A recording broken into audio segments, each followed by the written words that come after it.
ఈ రోజు కొంతమంది బ్రోకర్లు వస్తున్నారు, ఆ పని చేసుకునే బదులు ఇంట్లో వాళ్ళకు పక్కలు మార్చుకుంటే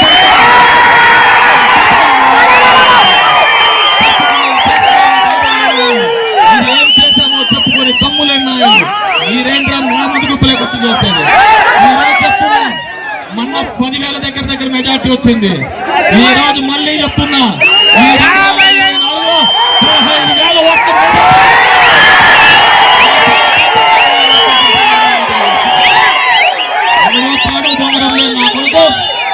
ఎవడో తాడు బంగారం లేని నా కొడుకు ఢిల్లీ నుంచి వచ్చి ఈ కేతిరెడ్డిని శాసిస్తాడు. మీ దగ్గర ఉండే బ్రోకర్ నా కొడుకు ఎంతో మంది నాయకులను తయారు చేశారు. ఈ రోజు మా కార్యకర్తలు ఉన్నారు, వాళ్ళని దాటిపో 10,000, 20,000, 30,000 ఎందుకని బతుకు ఈ విధంగా చేసుకుంటూ పోవడం కూడా ఒక బతికేనా నేను అడుగుతున్నాను. చూపించా నీదే కులము అని చెప్పి అడిగా, ఇంతవరకు సమాధానం లేదు. కానీ బీసీలని మొక్క పెడుతూ వస్తున్నాడు. నేను చెప్తున్నాను, ఈ రోజు అక్క ఉంది బోయ శాంతమ్మ, నేను చెప్తున్నాను నువ్వు యాదవంటున్నావు, నేను సర్టిఫికేట్ చూపించా. నువ్వు మరాఠీ ఓసీ అని చెప్పేసి నేను సర్టిఫికేట్ చూపించా. నీకు దమ్ముంటే కాదు, నేను మరాఠీని కాదు యాదవ్ అని చెప్పి దమ్ముంటే చూపించు.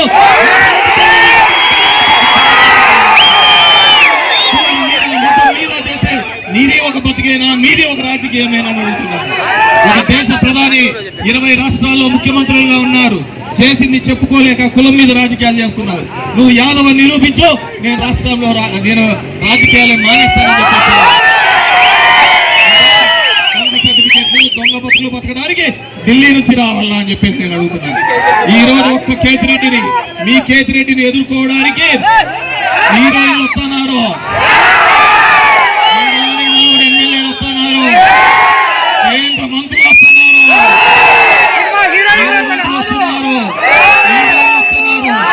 బట్టలిప్పి చూపిస్తున్నారు, ఇస్తామంటున్నారు. కానీ నేను ఒక్కటే చెప్తున్నాను, నేను నమ్ముకున్నది జనాన్ని నమ్ముకున్నాను.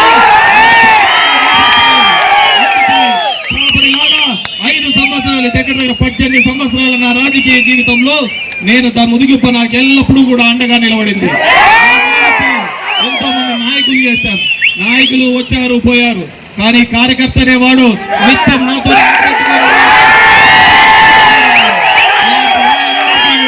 ఖచ్చితంగా తగిన బుద్ధి ఈ ఓటు రూపంలో తెలియజేద్దామని చెప్పేసి తెలియజేసుకుంటూ, మీ ఊర్లో ఎవడైనా కానీ లీడర్లను కొనుక్కోవాలని కానీ ఇంకో పద్ధతిలో ఇస్తే ఆ కార్లు బద్దలు కావాలి.